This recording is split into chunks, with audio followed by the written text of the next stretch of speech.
오늘 말씀은 몸으로 해야 할 것라는 말씀으로 하나님 말씀 함께 나누도록 하겠습니다. 네, 이렇게 오랜만에 뵈니까 다들 표정도 좋아 보이시고 건강하신 것 같아요. 오늘 말씀을 준비하면서 우리가 기본적으로 고린도전서를 이해하기 위해서는 항상 제가 강조한 게 있어요. 어디를 알아야 되냐면 고린도라는 지역에 대한 이해가 필요하다라고 했었어요. 과거 고린도에 대한 교회에 대한 이해를 같이 다시 한번 얘기해 본다면, 고린도라는 지역은 어떤 지역이었냐면 당시에 가장 무역이 활발했던 항구 도시예요. 우리는 이제 항구 도시에 사니까 많이 익숙하시잖아요.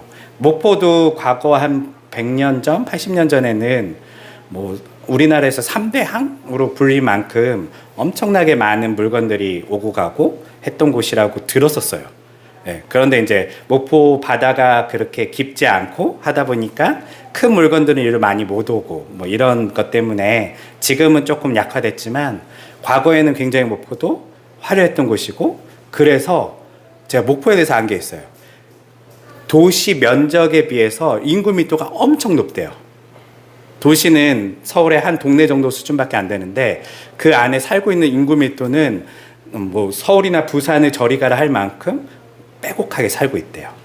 왜 이렇게 빼곡하게 살았냐면 과거에 여기가 어떻기 때문에요? 네, 돈을 많이 벌 수 있는 곳이었어요. 그래서 다 여기 모여서 살았던 거예요. 그런 것처럼 고린도라는 이곳도 항구 도시로서 많은 이제 사람들이 들어오고 나가고, 그리고 물건을 사고 팔고 무역을 했었던 어떤 화려했던 도시예요. 그러다 보니 이곳에는 다양한 어떤 인종들이 들어왔고요. 예를 들면 지중해가 있으면, 고린도가 지중해를 끼고 있잖아요. 지중해 남쪽에는 뭐가 있죠? 어떤 대륙이 있죠? 지중해 남쪽에는 아프리카가 있어요. 지중해 북쪽에는 유럽이 있고요. 그리고 지중해 동쪽에는 그리스와 터키 지역이 있고, 그 동쪽에 지금 살짝 걸쳐 있는 게 고린도고요. 그리고 그리스 이 지중해 서쪽에는 뭐가 있죠? 네, 맞아요. 영국이 있어요. 영국과 스페인 이런 국가들이 그 지중해 서쪽에 걸쳐 있어요. 너무 정확하세요. 맞아요. 그렇게 다양한 어떤 그 사람들이 이 지중해를 끼고, 그 중에서도 고린도라는 이 항구를 굉장히 무역항으로서, 왜냐하면 당시에 최고 강한 나라가 어디 있어요? 네, 로마고 그 다음에 옆에 있던 그리스예요. 사실 그래서 로마는 단순히 로마에서 우리가 아는 이탈리아만 이렇게 로마로 보지 않고요. 실제 로마라고 하면 이탈리아부터 그리스 지역까지 전체를 당시에 로마라고 보시면 돼요. 그 중에서 가장 무역이 활발했던 도시 중에 하나가 바로 이 고린도였죠. 그래서 밑에서 내려오면 아프리카 사람들도 올라오고, 그리고 저쪽에 있는 영국 사람이나 스페인 사람도 그 항구에선 볼 수 있고요. 다양한 사람들, 심지어는 터키나 이 오른쪽으로 가면 아시아 지역에 있는, 중동의 지역에 있는 사람들도 이 지중을 통해서, 고린도라는 항구를 통해서 무역을 했었던 거예요. 다양한 인종들, 다양한 사람들이 모였어요. 그러다 보니까 다양한 문화가 거기 형성됐고, 거기에는 돈이 많이 들어오니까 당연히 상업이 발달했죠. 그런데 항구 도시의 특징이 또 하나 더 있어요. 항구 도시의 특징 중에 하나가 무엇이냐면 성산업에 대한 발달이에요. 왜 그럴까요? 네, 맞아요. 뱃사람들이 지금은 흔히 이제 동력선이라고 그러죠. 모터를 달고 배가 움직이기 때문에 굉장히 먼 거리도 금방 갈 수 있어요. 그런데 과거에는 동력이 없어요. 바람의 힘으로 가거나, 아니면 여러분들이 로마 관련된 영화를 보면 배 밑에 누가 있어요, 동력으로. 사람들이, 노예들이 이거 하고 있어요. 막 노를 저으면서 하고 있어요. 이걸로 만약에 그 그리스라는 바다를 건너려면요, 엄청난 시간이 걸려요. 최소 기본 나갔다 하면 한 주, 두 주, 몇 주씩 걸리고, 기본 나갔다 하면 잘못하면 몇 달씩도 걸려요. 그러다 보면 이 배에 있는 사람들은 대부분은 사실 험한 일이기 때문에 남자들이 많이 하는데, 이분들이 다 어떻게 보면 성적인 욕구를 해결할 때가 없어져요. 네. 남자들끼리 있으니까요. 그러다 보면 정박하는 항구에서 흔히 자신들의 성적인 욕구를 해소하는 경우가 많죠. 그래서 항구 도시는 항상 성산업이 사실 이렇게 발달돼 있어요. 저는 목포에 대해서는 잘 모르겠어요. 아, 그랬어요? 지금은 아마 거의 다 뭐 이미 어떻게 보면 무역으로서의 그런 게 떨어져 있으니까 그런 것도 같이 목포가 어떻게 보면 약간 내려가면서 그런 산업도 다 같이 떨어졌겠지만 과거에 목포도 엄청 유흥가가 활발했다고 들었어요. 예, 뭐 하당 뒤쪽이나 이런 데 보면 다 그런 뭐 술집들이나 뭐 아니면 그런 뭐 사창가라든지 이런 것들도 있었다라는 이야기를 얼핏 들었어요. 예. 이런 어떤 고린도라는 상황을 우리가 같이 상상해 볼 때에 그 사람들에게는 그렇게 해서 항구 도시에서 자신들의 성적인 것들을 해소하고 그리고 그것으로 인해서 돈은 더 많이 들어오고 또 이 돈은 다른 물건을 살 때 쓰이고 하면서 그 도시는 그렇게 발달해 간 거예요. 여기에 지금 누가 복음을 전했냐면 바울이 복음을 전했죠. 그래서 이 고린도 교회는요, 단순히 유대인들만 하나님을 믿고 예수 그리스도를 영접한 것이 아니라 고린도에 살고 있는 다양한 인종과 문화를 가진 이방인들도 교회 안에 많이 들어왔어요. 그런데 문제가 하나 생긴 거예요. 과거 사실 이스라엘 사람들, 유대인들만 그 교회에 있었다면 아마 바울은 이 이야기를 별로 할 필요가 없어요. 왜냐하면 유대인들에게 성은 굉장히 보수적이거든요. 특별히 구약에 보니까요. 구약의 율법에 있어서 흔히 성이라는 것은 남녀, 특별히 부부관계를 떠나서는 모두 다 하나님께서는 불법으로 규정해요. 간음이라고 하죠. 그리고 그 간음죄를 지은 사람들을 어떻게 처벌하죠? 유대 민족은요? 네, 돌로 쳐 죽여요. 사람들 보는 앞에서. 네. 굉장히 어떻게 보면 보수적인 거죠. 그런데 이방인들은 어떨까요? 이방인들은 그런 어떤 성에 대한 개념이 있을까요? 없어요. 네. 왜냐하면 그들에게 성은요, 그냥 어떻게 보면 오늘 바울이 이야기한 것처럼요, 음식처럼 욕구 중에 하나일 뿐이에요. 물론 그들도 부부라는 어떤 결혼이라는 제도가 있고 가정이 있어요. 하지만 꼭 유대인들처럼 그렇게 보수적이지는 않아요. 결혼하는 사람이 있고 애인이 있고 또 때로는 그냥 돈을 주고 성을 사기도 하고 이런 일들이 당시에는 너무나 평범하고 보편적인 일들이었어요. 이런 문화 속에 살던 사람들이 예수 그리스도를 믿었어요. 믿고 교회 들어왔는데 지금 이 사람들은 그 성에 대한 자신들의 가치관을 바꿨을까요? 안 바꿨어요. 왜 안 바꿨을까요? 먼저는 우리가 그 사람들에 대한 이해가 조금 필요해요. 이 사람들이 예수 그리스도를 믿고 때로는 자신들이 굉장히 손해봄을 통해서도 교회의 일원으로 들어왔는데도요. 이 사람들은 여전히 우리가 아는 것처럼요. 신구약을 다 갖고 있지 않아요. 네. 특별히 이방인들은요. 구약에 대해서 전무해요. 율법을 몰라요. 아예. 그럼 이방인들은 어떻게 교회에 들어왔죠? 예수님을 믿어서 들어온 거예요. 구약, 모세 이런 거 잘 몰라요. 뭐 이사야, 선지자도 몰라요. 그런데 이방인들은 바울이 전한 것처럼 하나님, 신이 계시는데 그 신이 이 인류를 구원하기 위해서 이 땅에 하나님의 아들을 보내셨고 그 아들이 인류의 죄를 대신 지고 십자가에서 죽으셨고 그리고 그가 부활하셨다. 그리고 이 부활은 단순히 저쪽 이스라엘에서 일어난 사건이 아니라 온 인류에 미치는 기쁜 소식입니다. 라는 것을 믿고 그들은 교회의 일원으로 참여했단 말이에요. 문제는 이렇게 그들이 교회 공동체에 들어왔지만 여전히 성경에 대한 이해도 없고 구약에 대한 이해가 없어요. 그리고 구약 성경을 그들이 볼 수 있나요? 볼 수 없어요. 당시에 이 성경은 우리처럼 이렇게 쉽게 종이로 되어 있지 않았었어요. 그러다 보니 볼 수도 없고 구약 성경은 누구만 알고 있었을까요? 예, 유대인들만 알고 있었어요. 유대인들은 심지어는 그냥 성경이 사실 필요가 없었어요. 구약 성경이요. 어렸을 때부터 다 외워버렸거든요. 그들은 그냥 외워버렸어요. 그래서 다 알고 있지만 이방인들은 모른단 말이에요. 그런데 교회 안에서 그들이 함께 지내다 보니까 조금이 불편해지기 시작하는 거예요. 유대인들의 입장에서는 저 이방인들이 왜 저렇게 방탕하고 음란하게 살지? 이런 생각이 들기 시작했고요. 이방인 그리스도인들 입장에서는 쟤네는 뭐 이렇게 이걸 가지고 우리한테 뭐라고 하지? 왜 우리를 자꾸 정죄하지? 이런 생각이 드는 거예요. 그러면서 이 문제에 대해서 누군가는 어떻게 보면 정리를 해줄 필요가 있었어요. 그래서 바울이 이 문제를 이제 정리하기 위해서 글을 이렇게 쓰는데요. 이 6장에 보니까 바울이 처음부터 야 그거 간음이야 라고 얘기하지 않아요. 처음에 어떻게 그들에게 시작하죠? 굉장히 우리 유명한 말씀 있잖아요. 모든 것이 가하나 다 허용돼 있대요. 모든 것이 다 허용돼 있지만 모든 것이 다 유익한 건 아니래요. 모든 것이 다 또 허용돼 있지만 그렇다고 해서 얽매이면 안 된대요. 아주 놀라운 지금 수사법을 쓴 거예요. 뭐냐면 지금 이 유대인이 아닌 이방인들은요, 이방인 그리스도인들은 율법을 따라야 될 이유가 있어요, 없어요? 없어요. 잘 생각해 보세요.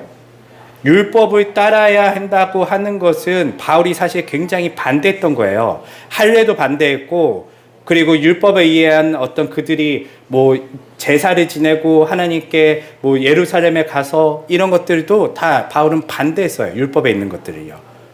그리고 하나님께서는 이 복음을 통하여 우리에게 온전한 자유를 주셨다. 이방인들은 이제 율법을 따르지 않고 누구를 따르면 된다고 했죠? 그리스도를 따르면 된다고 그랬어요. 그리스도는 율법에 얽매이신 분이시 아니라 모든 것에 자유한 분이시로 그분은 또한 온전한 선을 이루셨다라는 것을 그리스도의 삶을 통해서 그들이 볼 수 있게 했단 말이에요. 문제는 예수님이 성에 대한 그 가르침이 많지가 않아요. 예수님에 대한 성의 가르침은 어떤가요? 복음서에 보면 성에 대해서 엄격하신가요? 안 엄격해요. 구약 스타일로 하면 그렇게 가늠한 여성이 잡혔을 때 예수님 돌로 쳐 죽여야 되는데 하지 마. 다음부터 그렇게 살지 마. 라고 그렇게만 얘기하시고 그를 보내줘요. 오히려 구해줘요. 그런 어떻게 보면 음란한 사람을요. 음란한 사마리아 여인이 왔을 때에 굉장히 남편을 많이 바꿨죠. 바꿨을 때에 예수님이 그에게 질책하시나요? 안 해요. 너가 정말 찾는 것은 그런 남편이 아니라 너는 지금 나를 찾는 거야 라고 하면서 나에게 너가 찾는 먹어도 목마르지 않는 생수가 있어 라고 예수님께서 이야기하시죠. 이런 어떤 복음서에 관련된 예수님의 이야기를 이방인들이 들었을 때는요, 그렇게 유대인들처럼 저렇게 호들갑스럽게 성을 지킨다는 게 이해가 되지 않았어요. 괜찮은 것 같은데. 나도 흔히 내가 사창가에 가더라도 내가 누군가 때리는 것도 아니고 내가 정당하게 지불하고 정당하게 이런 욕구들을 해결하고 있는데 그게 뭐가 그렇게 나쁜 거지? 사실 그들은 그거에 대해서 사실 의아했었어요. 그래서 바울이요, 어떻게 이걸 접근하냐면요, 하지 마가 아니라요, 맞아, 복음은 모든 게 가능해, 괜찮아, 그것 때문에 지옥 가고 이런 거 아니야. 그렇지만 바울이 하는 말이 뭐냐면 그렇다고 다 유익하지는 않대요. 네. 복음은 우리에게 모든 것을 허용해줘요. 실제로 그렇잖아요. 여러분 예수님을 믿으면, 예수님을 믿고 나서 죄를 지으면 지옥 가십니까? 안 가요. 왜요? 회개해서? 아니에요. 회개 안 해도 가지 않아요. 왜냐하면 우리가 어떻게 다 회개하고 하나님 나라에 가겠어요. 복음 자체가 그거잖아요. 하나님께서 이 큰 죄인을 용서하셨다는 거예요. 그러면 이 다른 죄도 당연히 주님은 용서하시죠. 기본적으로 굉장히 하나님의 폭넓은 사랑이 거기에 허용이 들어가 있어요. 네. 그래서 사실 모든 것에서 자유하게 할 수 있어요. 누군가를 해야 하는 것이 아니라면요. 그렇지만 모든 것이 다 유익하진 않아요. 그러면서 이거를 사실은 넓은 범위에서 먼저 얘기하기보다는요, 작은 범위로 먼저 얘기하는 거예요. 그래, 너희가 그렇게 살아도 되긴 해. 그런데 그게 정말 너한테 좋을까? 라고 물어보는 거예요. 그러면서 두 번째 뭐라 하면, 모든 것이 다 허용돼 있지만 나는 모든 것에 있어서 얽매이지 않겠다라고 얘기를 해요. 이게 무슨 말이에요? 얽매이지 않는다. 이 성적인 음행을 그들이 저지르면요, 얽매일까요? 자유로울까요? 성은 중독성이라는 걸 가지고 있어요. 이 쾌락은요, 우리가 사실 인간이 경험할 수 있는 쾌락 중에 굉장히 강한 쾌락 중에 하나가 성적인 쾌락이잖아요. 더 자극적이고 더 중독적이고 그것을 맛보면 맛볼수록 더 그들은 그의 삶이 얽매이게 돼요. 중독되게 돼요. 어떤 쾌락에만 중독되나요? 아니에요. 관계에 있어서도 얽매이게 돼요. 그냥 정말 돈을 주고 성을 사면 정말 기계처럼 아무 상관없이 성만 해소하고 나올 수 있나요? 그렇지 않아요. 우리 몸은요, 몸이 가면 마음도 가게 돼 있어요. 네. 그리고 거기서 또 사람들끼리 관계가 매이게 되죠. 어떤 사람들하고요? 성을 팔고 있는 사람들하고도요. 바울은 이것을 그렇게 점진적으로 이야기를 해요. 너가 괜찮아. 너 말이 맞아. 내가 지금까지 얘기한 것처럼 율법을 꼭 지킨다고 하는 것이 중요한 게 아니야. 하나님께서 다 허용해 주셨어. 아무거나 다 먹어도 되고 다 성적인 욕구도 하나님께서 다 허용해 주셨지만 그게 정말 너에게 유익할까? 특별히 너가 그렇게 성을 사용한다면 그것이 너의 삶에 정말 유익할까? 그렇지 않다라는 걸 얘기하는 거예요. 그러면서 바울이 다음 논리적으로 전개하는 것은 이 성적인 음란은 특별히 창기와 그가 몸을 섞는다면 너는 누구와 하나가 된다고요? 창기와 몸이 너가 하나가 되는 거야 라고 하면서 일반인들이 말씀을 잘 모르잖아요. 그래서 아예 읽어줘요. 네. 남녀가 둘이 결국은 한 몸이 된다라는 말씀이 있지 않니? 라고 알려줘요. 사실 이 말씀은 유대인 성도들에게는 필요가 없어요. 다 알고 있는 말씀이니까요. 하지만 그들에게는 그렇게 얘기해 주면서 하나님께서 아담과 하와를 만드시고 둘이 사랑해서 부부가 되게 하시고 둘이 한 몸이 되게 하신 것, 이거 너무 아름답고 좋은 일 아니니? 그런데 너가 창기와 몸을 섞으면 너도 이제 그 아름다운 사랑이 아니라 창기와 너도 한 몸이 되는 거야. 너 그렇게 살고 싶니?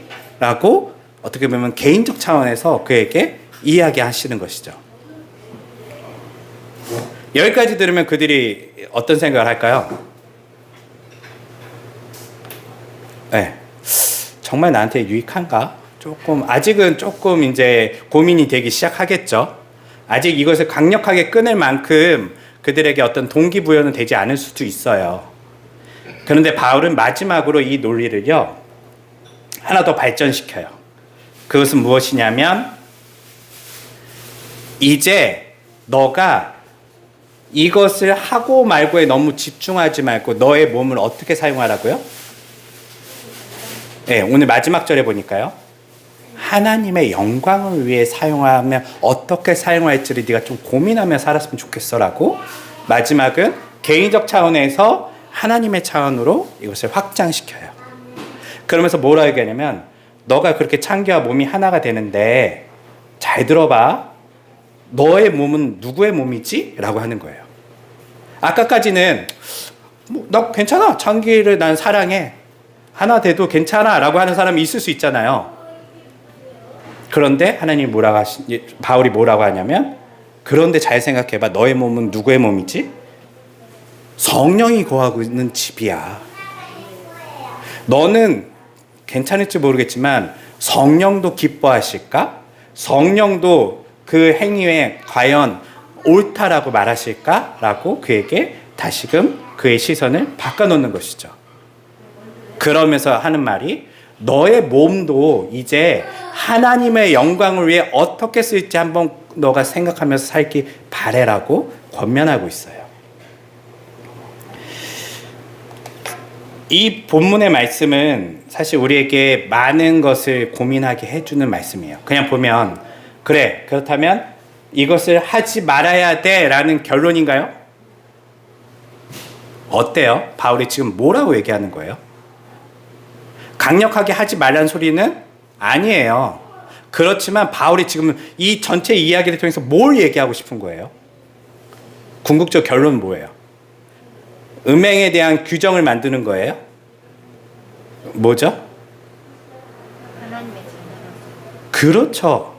이 논리를 확장시키는 거예요. 애들은 지금 아까 얘기했듯이 유대인 성도들과 이방인 성도들이 어디까지가 음행이고 어디까지가 괜찮은 거고, 유대인들 입장에서는 결혼 후에 모든 성은 다 간음이고, 이방인들 입장에서는 흔히 우리 요즘 사람들 많이 얘기하는 것처럼 마음만 주지 않으면 간음이 아니다, 뭐 이런 어떤 입장이란 말이에요. 예. 이런 다양한 입장들이 부딪히고 있을 때에 바울이 중재에 나서면서 누구의 말이 옳다라고 얘기하지 않고요, 하나님께서 기뻐하시는 것은 너의 몸을 하나님의 영광을 돌리는 데 쓰길 바라셔라고 그의 시선을 바꿔버려요. 오늘날 사실 우리는 유대인인가요? 이방인인가요? 이방인이에요. 바울이 왜 이렇게 성에 대해서 정확한 규정을 안 주었을까요? 바울은 사실 전통적인 유대인은 아니에요. 바울은 어느 문화 속에 살았죠? 예, 그리스 로마 문화 속에 살았기 때문에 바울도요, 기본적으로는 그들에 대한 이해가 많아요. 어쩌면 더 많이 가지고 있어요. 그들 문화에 대한. 어쩌면 그들에 대한 이해가 더 많기 때문에 그들을 조금 대변해주고 싶기도 했을 거예요. 그런데 바울에 있어서는 지금 이것이 그들에게 논쟁의 대상이 아니라는 거예요. 어디까지가 음행인가? 너희들이 이거 갖고 자꾸 교회 안에서 싸우지 말고 지금 교회는 뭘 집중하라는 거예요? 너의 몸을 어떻게 하나님께 영광이 돌릴지 생각해봐. 뭐 다른 것들은 부수적인 일들이야. 너가 여기에 집중한다면 이것이 하나님께서 원하시는 삶이야 라는 것을 알려주는 거예요. 물론 앞선 전제는 뭘 깔고 있냐면 모든 것이 허용되지만 모든 것이 유익하지는 않고, 모든 것이 허용되지만 모든 것에 얽매여서는 안 돼요. 이것을 먼저 모험적으로 이야기해 주는 거예요. 맞아. 나도 다 너네 마음 이해하고 나 다 가능하지만 나 그렇게 안 살고 나 그렇게 얽매이고 살고 싶지 않아 라는 것을 모범적으로 이야기해 주면서 그들에게 어디를 바라봐야 되는지를 결론적으로 바울이 이야기하는 말씀이 오늘의 말씀이죠. 우리 시대에 한번 적용해 볼게요. 우리는 아까 말한 것처럼 다 이방인들이에요. 성은 여러분들 성의 윤리가 여러분들은 어떻게 생각하고 계세요? 성윤리. 여기 계신 60이 넘으신 분들과 20대 청년과 성윤리가 같을까요? 같은 그리스도인이지만 여기 앉아 계신 모든 사람들이 동일한 성적인 윤리를 가지고 있을까요? 달라요. 성윤리는요, 시대마다 다르고 문화마다 달라요. 과거 사실 우리 조선시대만 하더라도 성윤리에 대해서는 굉장히 엄격했죠. 오늘날은 어때요? 오늘날 젊은이들은 어떤 성윤리를 갖고 있을까요? 과거 교회는 이 말씀을 통해서 이런 걸 많이 얘기했어요. 흔히 간음에 대한 이야기와 어떤 규정을 많이 이야기하면서 혼전순결이라든지, 그 다음에 어떤 이야기를 많이 했냐면 뭐 자유행위가 죄인가 아닌가, 음란물을 보는 것이 죄인가 아닌가, 뭐 이런 어떤 이야기들 토론을 많이 했었죠. 규정하려고 했었고요. 여러분들은 어떻게 생각하세요? 혼전순결에 대한 여러분들의 생각이 다 같으신가요? 자유행위에 대한 여러분들의 생각은 다 같으신가요? 음란물에 대한 생각은 다 같으신가요? 어떤 목사님은 이렇게 얘기해요. 자유행위는 본능적인 거지만 음란물은 보면 안 된다. 음란물을 보지 않고 자유행위를 해라. 뭐 이런 이야기도 해요. 다 다른 생각들을 가지고 있을 거야, 솔직히요.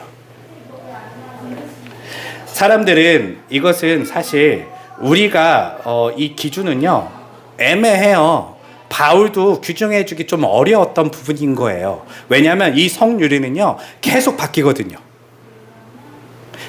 한번 그러면 유대인 입장으로 그들에게 맞춰줬다 쳐볼게요. 만족스러웠을까요? 유대인 안에서 더 보수적인 사람도 있을 거 아니에요. 네. 더 보수적으로 얘기한 분이 한 분 또 계시네요.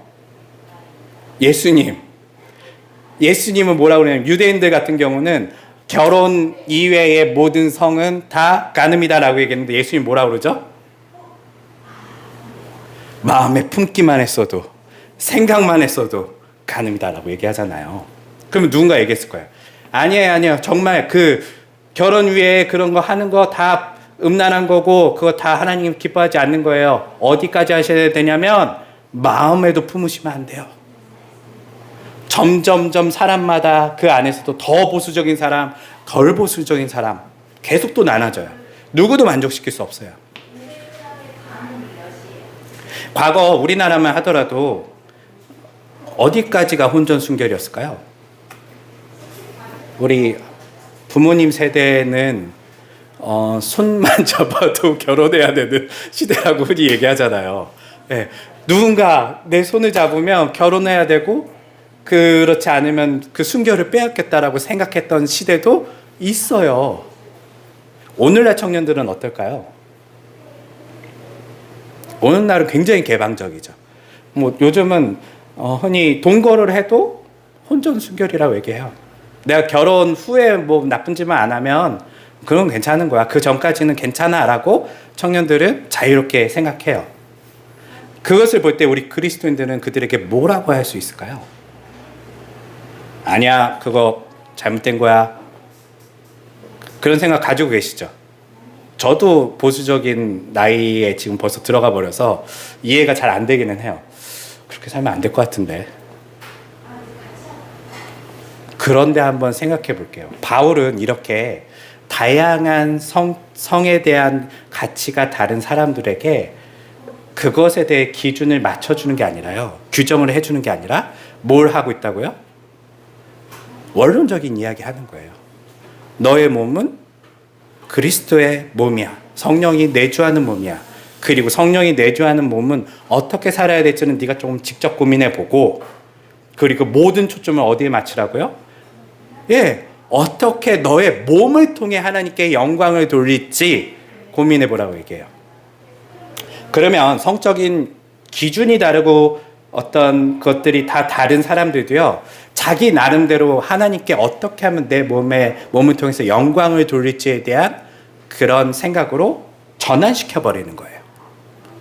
더 보수적인 사람도 이 보수적인 몸을 통해서라도 어떻게 하나님께 영광을 돌릴지 고민해야 되고요. 더 개방적인 사람들도 그렇다 하더라도 하나님께 어떻게 영광을 돌릴 수 있을지 고민하게 되는 어떤 것들을 우리에게 제공하고 있어요. 물론 본문은 항상 뭘 얘기하냐면 앞선 허용에 대한 이야기를 하면서 문란한 것은 좋지 않다라는 것을 기본 전제로 하고 있어요. 예. 문란하게 살라는 말은 절대 아니에요.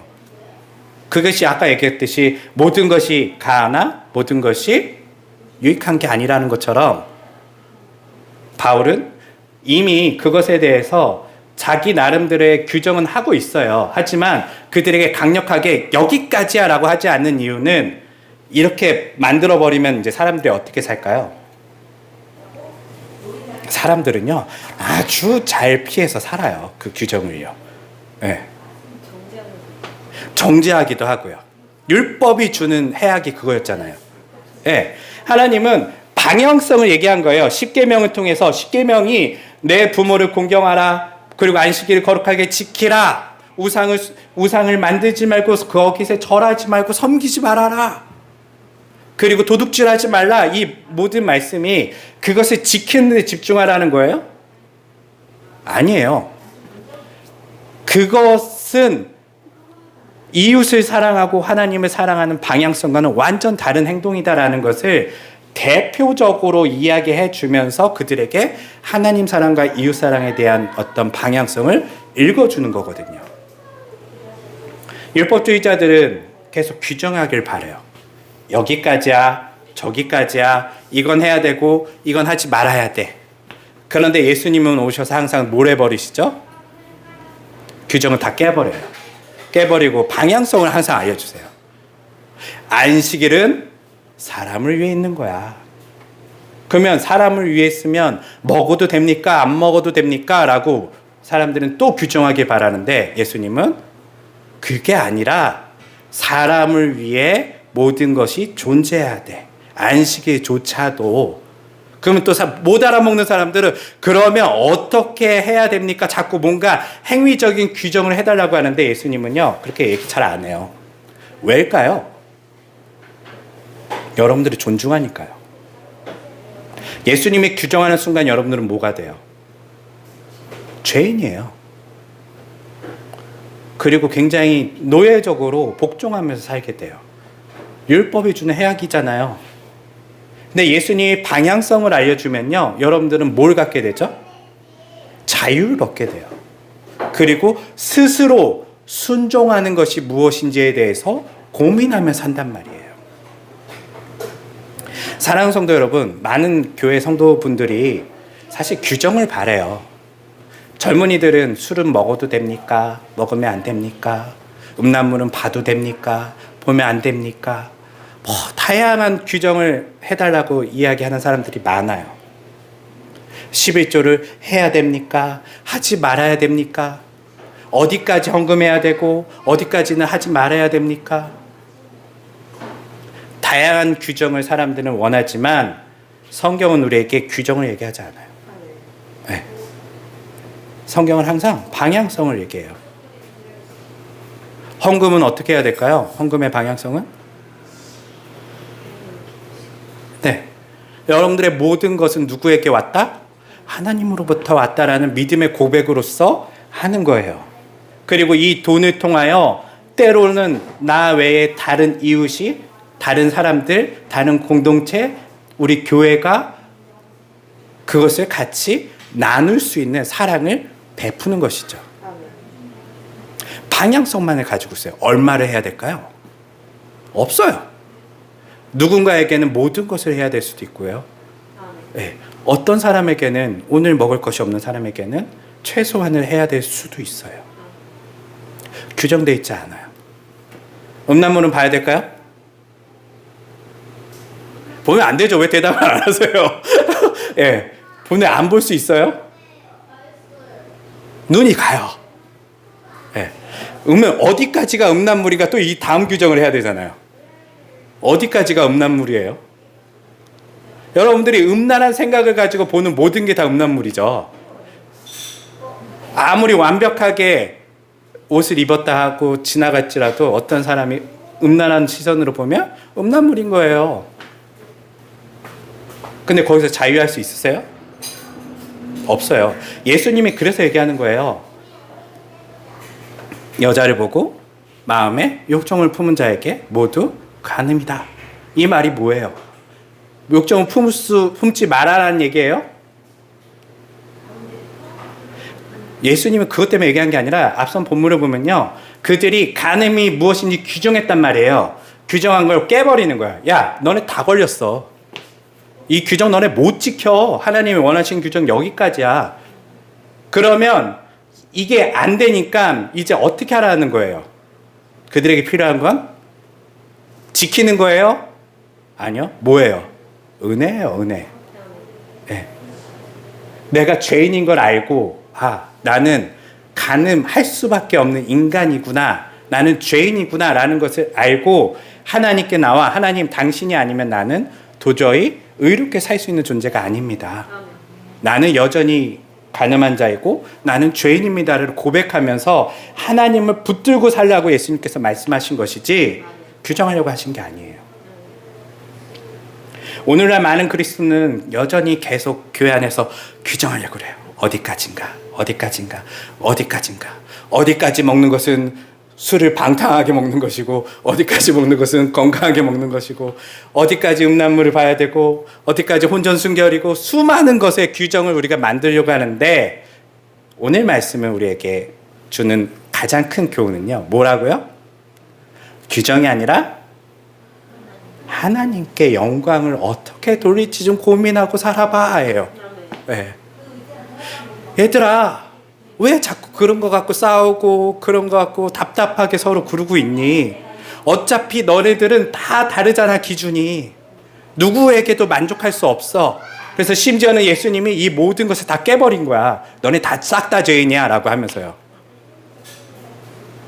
그러면서 하나님께 어떻게 영광을 돌릴지를 고민하면서 살아봐. 뭘 통해서라도요? 몸을 통해서. 몸을 통해 어디까지가 간음이고 어디까지가 거룩에 대한 것인지를 고민하는 사람들에게 이제 그거 생각하지 말고 네 몸을 통해서 어떻게 하나님께 영광을 돌릴지 고민해봐라라는 방법으로 그들에게 복음을 설명해 준 것이죠.